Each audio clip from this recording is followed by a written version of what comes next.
No, Nets. There are always two kinds of people in a family. The ones who show up, and the ones who know someone else will. I was always the one who showed up. Not because anyone asked me directly. Not because there was a conversation, a plan, a fair division of anything. It just became understood, somewhere along the way, that when something needed doing, I would do it. When someone needed checking on, I would check. When the silence got too long, I would be the one to break it. My name is Marcus. I'm 31 years old. I live in Denver, Colorado, 1,200 miles from the house I grew up in. I work in logistics, long hours, early mornings, a job that doesn't stop because the calendar says it should. I mention this not to complain, but because it matters later. It matters a lot. My grandfather, I call him Grandpa Earl, is 79 years old. He spent 42 years working for the County Roads Department in Clarksville, Tennessee. He woke up before sunrise every single day of my childhood. He taught me how to drive in an empty church parking lot on a Sunday morning. He used to keep hard candy in the front pocket of his flannel shirt, the kind in the cellophane wrappers that stick to your fingers. He smelled like motor oil and pine soap and something I can only describe as safety. He is the best man I have ever known. 2 years ago, his health started slipping. Nothing catastrophic. His knees gave him trouble. His blood sugar needed monitoring. He moved slower than he used to. He could still hold a conversation, still remembered everything, still had opinions about the weather and the news and whether the neighbor's dog was too loud. His mind was completely intact. His body was just starting to catch up with his age. That was when my aunt and her husband moved in. My aunt, my mother's younger sister, had been living about 40 minutes away with her husband, a man named Dale who had worked a series of jobs he never seemed to keep very long. When Grandpa Earl started needing more help around the house, she volunteered. She offered to move in, take care of things, keep an eye on him. My mother thought it was generous. My grandmother had passed 3 years before, so Grandpa was alone in that house, and the idea of someone being there full-time seemed like a relief to everyone. I had questions. I kept them to myself. There was something about the timing I couldn't quite name, something about the speed of it. The way the decision was made before anyone thought to ask Grandpa Earl what he actually wanted. The way my aunt said, "We'll take care of everything," and the way Dale nodded along, and neither of them quite made eye contact when they said it. But I was 1,200 miles away. I told myself I was being uncharitable. I told myself people could surprise you. I called Grandpa Earl every Sunday. For the first several months, things seemed fine. He sounded like himself. He talked about the garden, about his shows, about how my aunt was helping with his medications and Dale had fixed the fence out back. I let myself believe it. Then the calls started getting shorter. It was subtle at first. He'd say he was tired. He'd say my aunt needed the phone.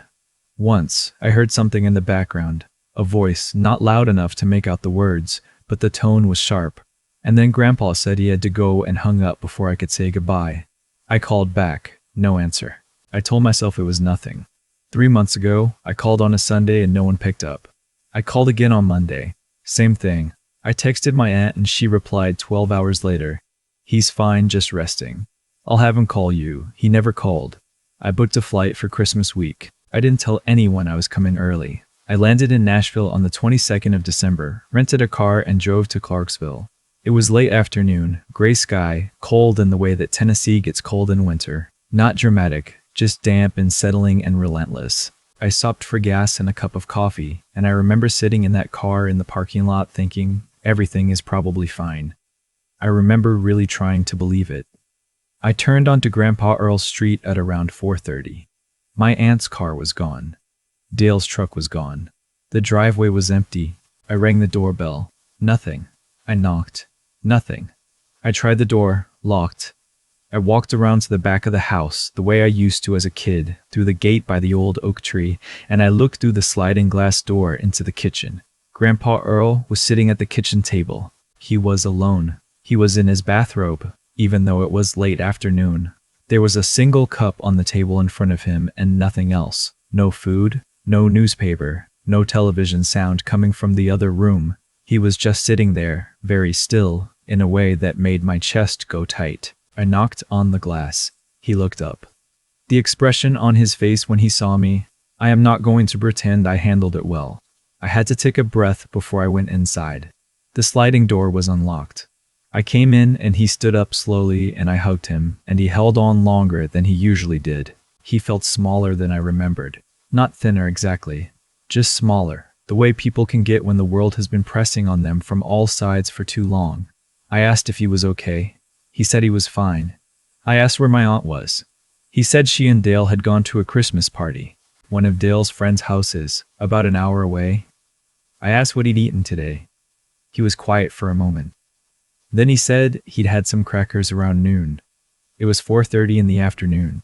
There were crackers on the counter, the kind that come in the sleeve, the cheap ones, and a jar of peanut butter with a spoon sticking out of it.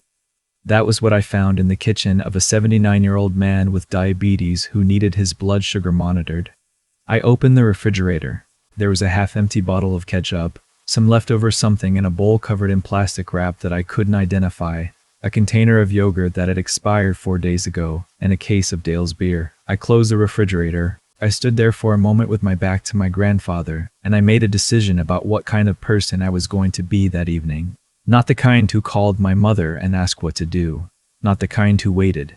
I drove to the grocery store. I bought food, real food, enough for several days. I came back and I cooked dinner.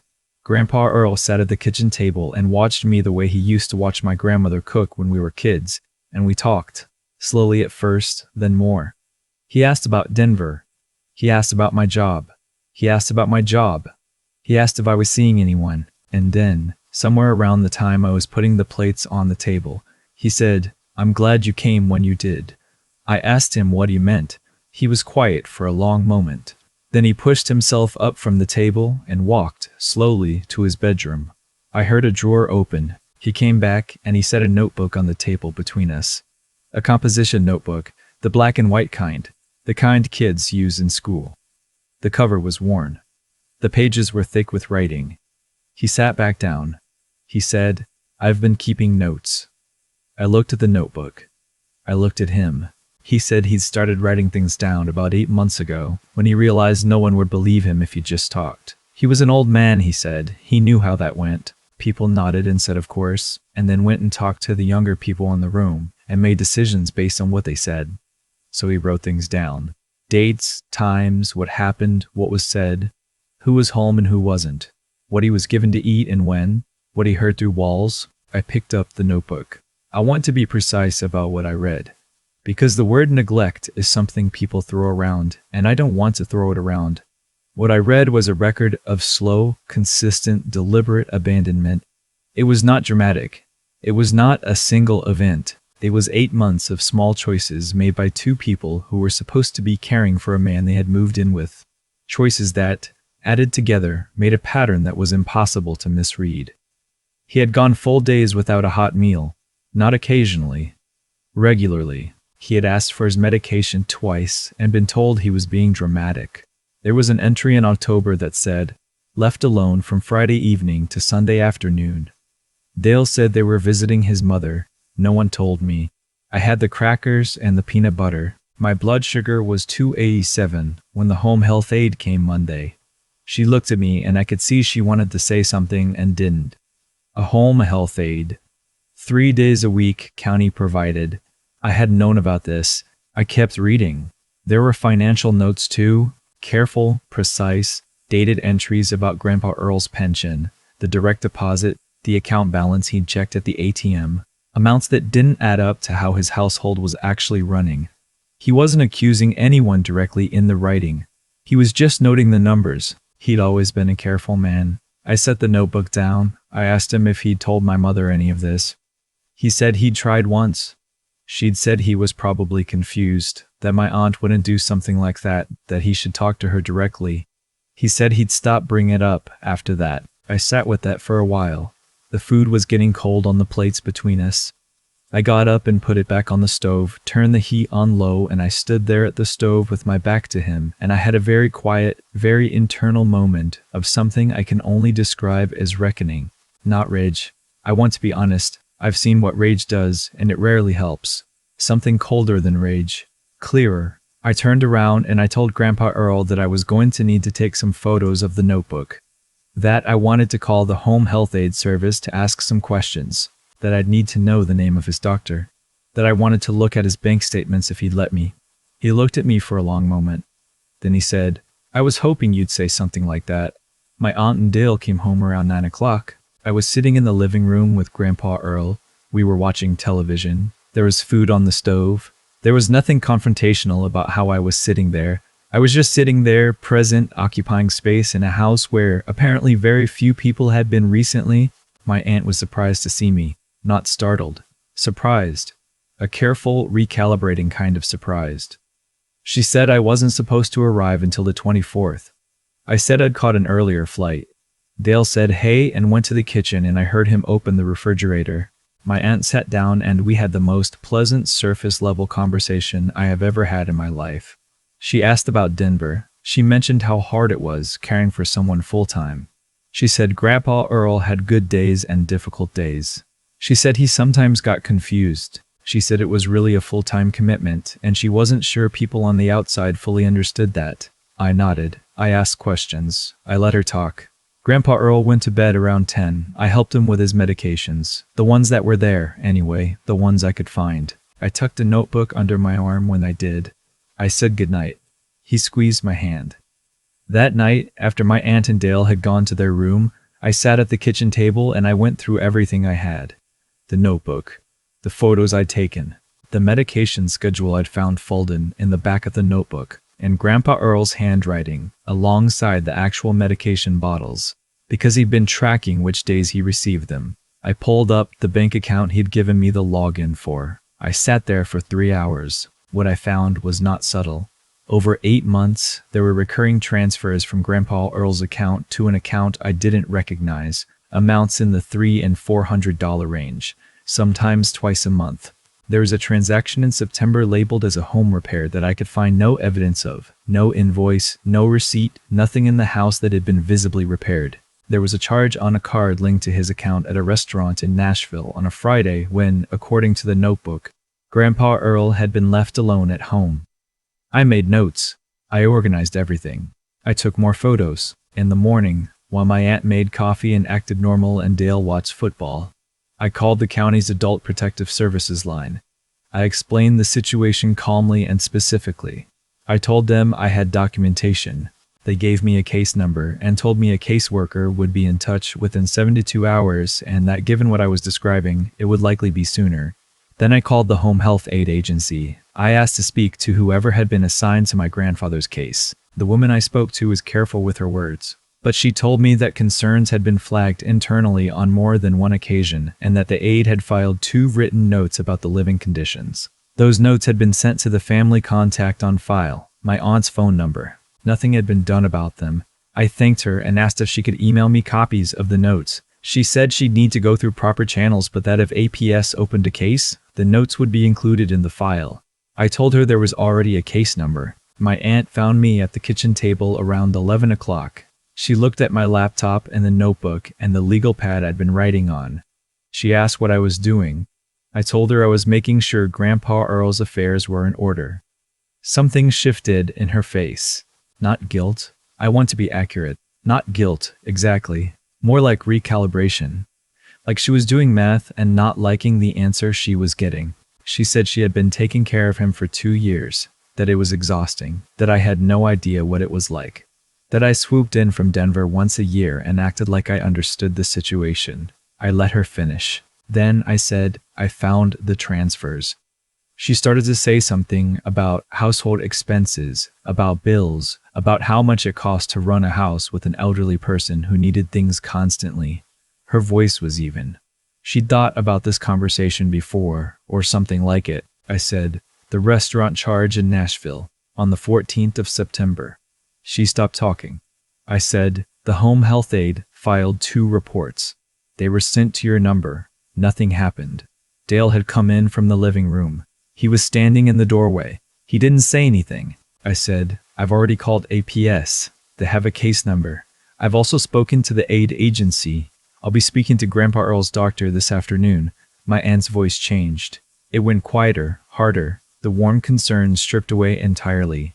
She said I was making accusations I couldn't prove. She said Grandpa Earl was confused. She said this was a family matter. I said, yes, it is. The APS caseworker arrived the following morning. She was thorough, professional, and kind with Grandpa Earl in a way that made something in me unclench. She spoke with him privately for over an hour. She went through the notebook. She documented the condition of the refrigerator, the medication records, the financial discrepancies I'd compiled. She photographed everything. My aunt and Dale were present for parts of it. They were very careful and very cooperative in the way that people get when they understand something has been set in motion that they cannot stop. 3 days after the caseworker's visit, my aunt and Dale moved out. I do not know exactly what was said in the conversations that happened through official channels in the days that followed, and I will not speculate about it here. What I know is that they moved out, and that the house was quiet, and that Grandpa Earl and I ate breakfast together the next morning, at his kitchen table, eggs and toast, orange juice, coffee, and he looked out the window at the backyard for a long time without saying anything. Then he said, "Your grandmother always said you were the one who paid attention." I didn't trust myself to respond to that. I just nodded. The weeks that followed were not simple. They rarely are. My mother had feelings about all of it. Complicated, shifting feelings that I tried to receive with patience. There were phone calls that were hard. There were conversations with attorneys about the financial piece that were long and procedural and drained something out of me every time. Grandpa Earl was evaluated by a new physician, one I found through the county's elder care resources. A woman with a direct manner and an office full of plants who talked to him like a person and to me like a partner. His blood sugar was managed. His medications were correct. He started eating regular meals again. I extended my stay through the new year. I called my job and explained the situation, genuinely explained it without softening it. And my manager, a reasonable man who I had worked hard for over 4 years, told me to take the time I needed. I am aware that not everyone has that. I want to name it. I looked into assisted living auctions in Clarksville, not because Grandpa Earl couldn't stay in his home, but because I wanted him to have choices. Real ones, laid out clearly with him as the one deciding. He listened to everything I presented. He asked questions.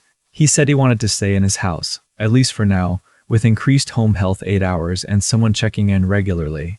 He said he wanted to be the one who decided. I said, of course. We set things up. Aid services 5 days a week now. A neighbor I'd known since childhood, a woman named Ruth who had been Grandpa Earl's friend for 30 years and who cried a little when I told her what had been happening, agreed to check on him on weekends and to call me if anything felt wrong. I updated every emergency contact on every form. I put my name as the primary. I had the bank account restructured with myself as co-signer. Before I flew home to Denver, I sat with Grandpa Earl on the back porch. It was cold, but we had coffee and he had his flannel shirt on, the one with the front pocket. He reached in and offered me a piece of hard candy, the cellophane-wrapped kind, the kind I'd been taking from that pocket since I was 6 years old. I took it. He said, I knew if I kept writing it down, eventually someone would come. I said, why didn't you call me sooner? He looked at the backyard for a while. There were birds on the fence. He watched them. He said, I didn't want to be a burden. That sentence has stayed with me every single day since he said it. This man who worked for 42 years, who raised a family, who taught me to drive and told me the truth and showed up every time anyone ever needed him to show up, had been sitting alone in his house eating crackers and peanut butter and monitoring his own blood sugar and writing things down in a notebook so carefully, so patiently, because he did not want to be a burden. He had been trained somewhere along the way, by kindness maybe, or by watching how families work and not wanting to break the machine, to believe that the cost of asking for help was higher than the cost of suffering quietly. That's what nobody talks about. Not really. We talk about the people who take advantage, and yes, they deserve to be talked about. But the other side of it, the people who endure because they were good, because they were patient, because they didn't want to make things harder for anyone, that side is quieter and it is everywhere. I fly back to see Grandpa Earl every 6 weeks now. We talk every Sunday. He answers. The financial matter is still working its way through the process. I have been told it takes time. I have been told to let the system work. I have been patient because he taught me how to be patient. And also because I have learned that patience and inaction are not the same thing, and I am very clear on which one I am practicing. There is a version of this story where I never came home early, where I waited until the 24th, where I found him the same way but told myself he was fine. Where I flew back to Denver on the 27th and called every Sunday, and slowly the calls got shorter again, and I let myself believe it was nothing. I think about that version. I think about how close it was. If you have someone you love who is getting older, someone being cared for by someone else, someone you haven't seen in person in a while, I am not telling you what to do. I am just telling you what I found when I showed up early, unannounced, on a cold afternoon in December. Sometimes showing up is the only thing.